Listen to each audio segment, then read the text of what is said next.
We go. Hello there. My name is Karina Holosko, and I'm the editor of COVID Rebels 2021. And today we have the privilege of meeting with one of our very talented authors, Judy C.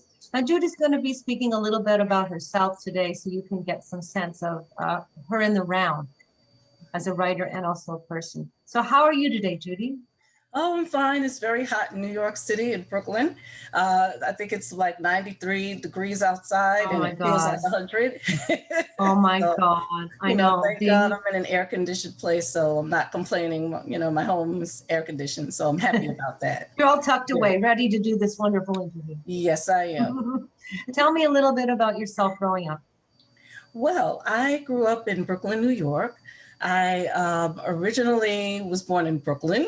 My family is from Georgia and Virginia. My mother was from Georgia, and my father was from Virginia. I lived with my mom up until age 7, and due to circumstances that were beyond my control, I was placed into a group home on the Lower East Side in the Bowery, named St. Barnabas Home, which is now a condominium complex. And from there, I went into the foster care system in New York City, where I stayed until age 21, where I was emancipated and went on to continue my education at school. I went to, City College. I obtained my bachelor's and master's degree. The master's is in creative writing and the bachelor's in liberal arts and sciences. You came a long I feel way. Like I had a blessed life. Yeah, and how many foster care homes were you in?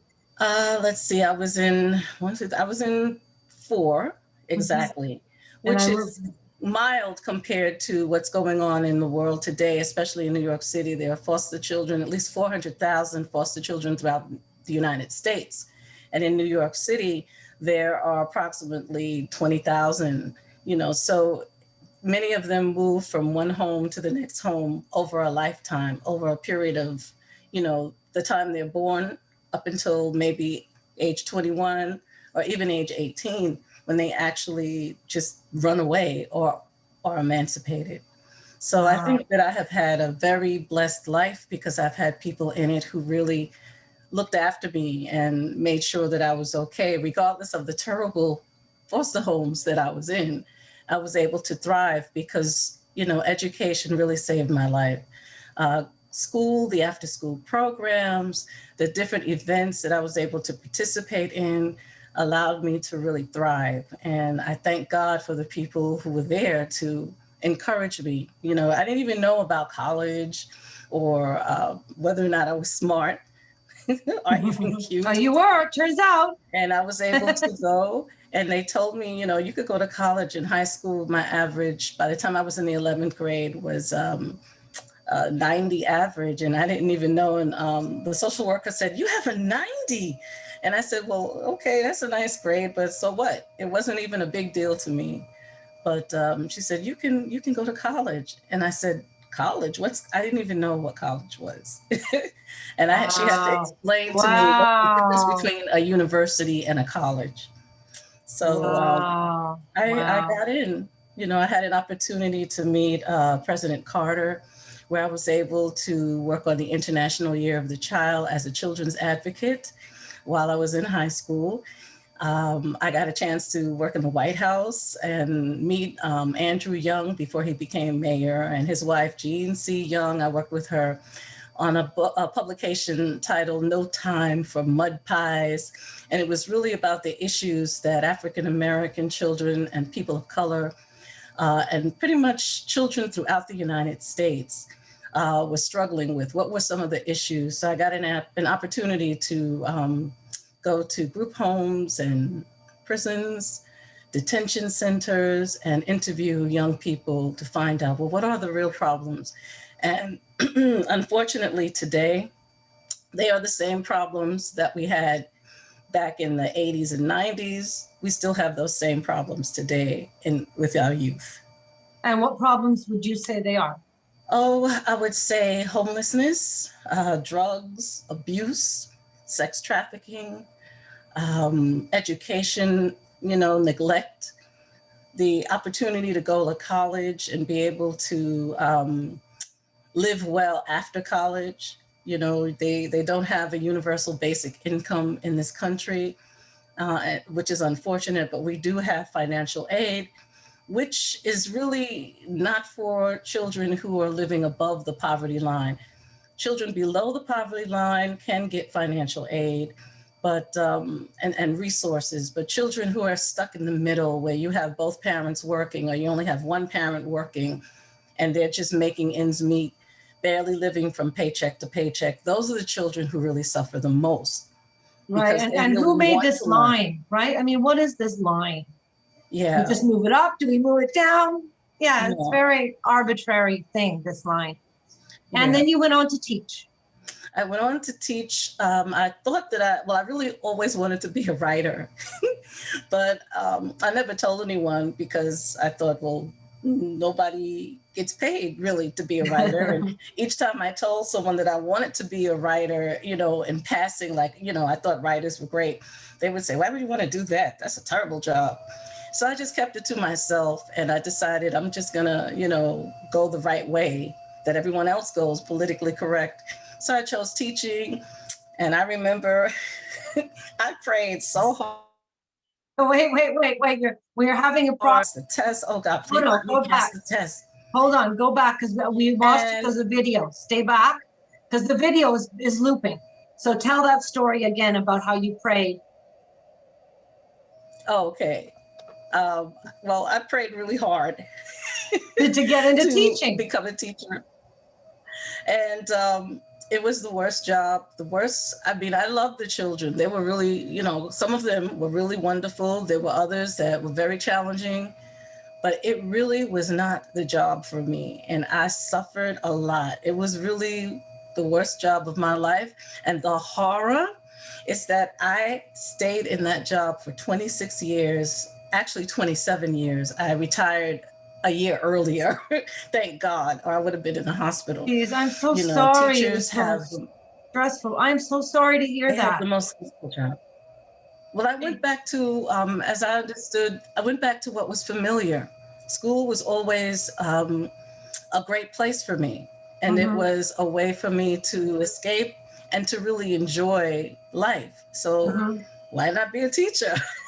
Big Right. mistake, because it brought back all the other memories of my childhood. Oh, okay. Yeah. So it wasn't necessarily the job, it was the link between the job Yeah. and the childhood, which made it a And the real perfect childhood. storm that shouldn't have, wasn't Yeah, ready to because happen there maybe. were so many children like me who had, you know, who were in there, like thousands of children who are in public schools who are in foster care. So And you they saw are really yourself. suffering because they're also on Mhm. medication. You Yeah, know. yeah, So it was yeah. very difficult, but I thank God, you know, I'm happy today. Well, that's why you're here with us Yeah. today. What are you going to read, Judy? Well, I'm going to read from my latest book. This is The Gathering of Gemstones, which is my third book, which I wrote during the pandemic. I published it during the pandemic. I wrote it a year before and sometime during the pandemic. So I'm going to read a poem, well, actually three poems. One is about Africa, and one is about America. So I'll read the one about America first. Okay, what's the title? And this is a sonnet. What is the title? The title is America, Okay, got and it, it is a sonnet, got and it. in the vein of what Claude McKay did back in the day in Harlem Renaissance. America. Although he glares at me with eyes of rage and cuts into my breast his angry tongue, almost ripping my heart from its sad cage, I can't go back to the songs I once sung. His weapons of imprisonment still live in my DNA, and where bodies sway from tall trees dead, I will no longer give my bright life to a game that he can play. With clamor, I fight for my legality, freedom, and my right to true happiness. I have a zest for my equality, love, peace, joy, and even bouts of sadness. He will never take away the desire I have for life, each day to climb higher. Wow. And the second poem. Wait, we're talking about the first poem first. That was Okay. that was very brutal. I'm sorry that Yes. this country brought that out, or could bring that out of anybody when we want Yes, because so different. Yeah, I had this idea when I read Claude McKay's poem. He was a great author during the Harlem Renaissance in the 1920s, and he wrote a poem that was a sonnet where he compared America to a woman that he loved, but because she treated him so badly, he really couldn't deal with that. So he wrote about how she treated him. And I wrote a sonnet comparing America to a man. And this man was abusive. I felt that this was an abusive kind of situation. America is this abusive country to African Americans and people of color. And today we are still not respected. We're still fighting voter suppression, and new laws and critical race theory in God schools forbid. where education is not being taught about the history of slavery. Just history, right? Just history, nothing. Yes. No, not anything else. Just history, clean. Yeah. I'm sorry. Yes. About that. Well, so it's a difficult time in America again. And it seems like every 40 to 50, even 60 years, we're going through some kind of reconstruction. We're reconstructing the country the way, through race, through ideas about race, and through American history. Because after all, Americans must include African Americans as well. Sure, because we are Americans as well. Yeah, there's an idea. How hard is that one to grasp? Yeah, right. And the history is important. Yes, this truly is. Poem number 2. What's up next? Oh, the second poem I'll be reading is called Africa, which is also a sonnet, a love poem actually for Africa, which is not abusive, but has been abused. Although her labor pains, Africa, were never known, she birthed a glorious world of jewels. Many nations stole her gems that were thrown around the globe as their deeds became cruel. They tried to break her spirit, and they did. They called her humiliating, sick names, but she tapped into her power and hid. Loving spirits held her. She overcame. Now, miracles uplift, protect, comfort her when she feels as if the globe is blind. Just a few lovers asked her if she were hurt. Some gave her money. Some were even kind. A murderous disease, beastly hatred, stalks her, but she knows her soul is sacred. Thank you. Thank you very much. Now, I know that you're going to want to talk about your culture a little bit. Sure. So tell us how that came about. Well, while I was in foster care, throughout my childhood, when I was living with my mother, my father came to visit. They had me out of wedlock. So they lived in separate places. Well, your father was from where? My father is from Virginia, but he was in the Army. He was an Army veteran. Right. He was in both World Wars. He was in World War I and World War II. Wow. As a soldier. But he spoke Gullah, the Gullah language, and I didn't know it. So I went and did some history about that, and I realized that there are more than 1,000 islands off the coasts of Georgia, South Carolina, and Florida. Wow. And my mother is from Savannah, Georgia. Well, your mother's Jewish, right?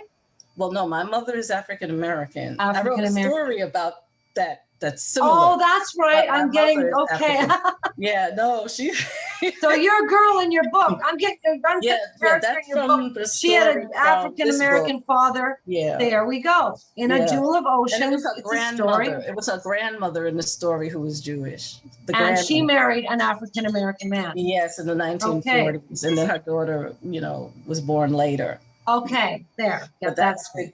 that's the story of an ocean of jewels, the story of the grandmother. It's a beautiful book. You can pick Yes. that up in Barnes and Noble or Amazon. An Yes. Ocean of Jewels, a Yes. novel by Judy C. Andrews. Yes. This was Thank you. my debut novel, my first novel that I wrote. Okay, all right. So I But mixed the my parents are Southern. They were from the South. My mother was from Savannah, Georgia, and my father was from Virginia. Uh, he was an Army guy, and he traveled around a lot. He worked for the government, and he pretty much was married when I was born. And that created a problem. And my mother followed him around wherever he went. But he spoke Gullah, and I didn't know anything about that until after he passed away in 1977. And I started doing research. He passed away when I was 15, and my mother passed away when I was 22. But I had to do my own research because I knew my family did not like him because, number one, he was dark skinned. He was darker than I am. And they were a mixture of many colors, but they favored lighter skin. Mm-hmm. So we had classism in our family as well as colorism. Mm-hmm. And I pretty much got to know my father when I was a teenager. That's when I really got to know him. But he was always in my life, and he was romantic. He would always bring me chocolates and perfume and money. He always gave me money. I loved him dearly. He was a really kind father to me. He was a wonderful man to me. But And he couldn't take you in at the time when you were going through the system, and that must have been very painful. no, because he was really up there in age. When I was born, he was 66. Oh, well, that's And interesting. Okay, so he was, he was a granddad father. I had a my granddad mother father. was 45, so They they make had me late in life. They make the best fathers, granddad fathers, don't they? Yes. They have nothing else to do. Yeah, he was 22 years older than my mother. And she had a very difficult life, and it affected her later on in life. You know, she actually watched her mother die in an automobile accident when she was 17. And at the time, her father was in the Army, my grandfather. So it was a family tradition. Yes, she was raised without her parents. So she lived with her grandparents along with her sisters. She had two sisters and a brother. And they all went their separate ways. They never really stayed together as a family unit. But on my father's side, there are 179 family members who have a family parties every year. And they're on Facebook. We are the True Heart family, you know. And he was a soldier. My great grandfather was a soldier in the colored troops. Infantry in the 1800s during the Civil War. And he received a burial, an African-American United States burial where he is buried in Arlington Cemetery. Wow, what a beautiful lineage. Yes, there's a special section in Arlington Cemetery for the colored troops, the United States colored troops. And they designated that section for men who fought in the war who were former slaves. Wow, what a beautiful lineage. I found this out lately. Recently, I found this out. And I realized that I do have a rich culture and a rich history. Sure do. And, you know, Gullah and Geechee are part of my culture. And, you know, my father spoke it to me all the time. My mother was very bougie. and Gullah's like a language that has like 4 or 5 dialects in it, like French and Spanish and... It is a pidgin language. It is a pidgin and a patois. For example, Gullah would be a language that you may not understand because I could say something like, the food that I had last night was up to the notch. That means it was delicious. That food was delicious. But if you hear it in Geechee, which is like Zora Neale Hurston's work, where when she wrote Their Eyes Were Watching God, her book is written in Geechee. and you would understand it, because I would say, oh, that food was so good last night. I'm fixing to give me some more of that because it was so delicious. But then I'm fixing to go to bed because, I mean, I'm really sleepy. I don't understand why I'm so tired. I'm really dippy. So that keeps you, because you'll understand it, but you're not understanding everything because Right. it's spoken so quickly. Interesting. Yeah, Yeah. for sure. And now just coming to a little bit of an end, because you are so amazing and interesting to talk to. How did you find out about the COVID Rebels, or open mic night and the New York Writers Union? I'm sorry, how did I find out about the New York Writers Union open mic night? Oh, well, you mean the New York Writers Movement, or New York Writers Union open mic the night? Writers Union, yes. Well, yeah, that we have every single Thursday for months. I didn't hear the last part. The We National do every Writers Union. Thursday. Yeah, the At 8 National o'clock. the National Writers Union was really interesting for me because a woman by the name of Grace F. Edwards, who was my mentor in the Harlem Writers Guild, would have a table at the Brooklyn Book Festival every year. And this gentleman by the name of Tim Sheard would come by the table and tell us about the National Writers Union. And we never understood, well, what is that? Another union? We don't want to be a part of a union. But I decided one day to just step over there and see what was going on. And then he explained to me what the union does and how active they are in protecting the rights of writers and journalists, and how it is so important for every writer to be a part of that. And I decided, to check it out. So I've been a member for 3 years now. And it's a good thing you did. Judy, I'd like to know, I wanted to ask you what books you have. So if you could hold up the books and tell us a little bit about them. This was An Ocean of Jewels was my first book that I wrote. Mm-hmm. And I published this back in 2006 with the Harlem Writers Guild and Universe, where we had a deal with them. And it's about an African-American woman who searches for her Gullah Geechee heritage. Unknowingly, she discovers a letter that her father wrote her that leaves a legacy of her culture. And she goes on a journey to discover her culture after he dies on her 29th birthday. So this was one of my favorite books that I wrote, because it deals with my culture and my life in a way. Her father had another family and she didn't know about it. And she goes on a journey to find it. Right. So in this book, she's got the Jewish mother. Yes. In this book, actually not her mother, her grandmother. She discovers that her grandmother was part of a phenomenon in America where immigrants who came to America who couldn't find work actually decided if they were under the age of 18, they were sent down south to help African-American slaves work the plantations. And the way that they were sent was on orphan trains, because most of these children were orphaned due to many circumstances in the late 1800s and right before Reconstruction. So they were sent down south. The grandmother, her family was murdered during the Holocaust. So when she comes to America, by the time she comes to America, she doesn't have much of a family. But in the 1800s, though, her family, her great-grandparents were sent down to work the plantations in the 1800s. Wow. But she comes to America in the 1900s. Okay, all right, don't give us the whole plot away. Okay, so, you can get An Ocean of Jewels on Amazon, correct? Yes, or your favorite bookstore. And the next book you have is about child trafficking. Is about a young woman who actually she's not that young. Well, some people might disagree. She's in her 40s, and she discovers that there is a young woman in her community, a young girl in her community who's 14 years old, who has been sex trafficked. And the name of this book is A Gift to Treasure.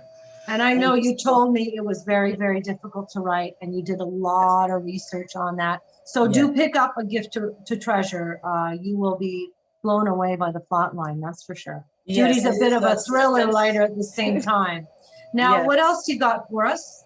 And this book is my third book, and this is a book of poetry that I wrote from 2019 to 2020, and during that time, we had the pandemic, and everyone was pretty down and feeling, um, anxious, I guess would be the Lost, best word, and lost, lost. angry, hurt, scared. Yeah. You want the list?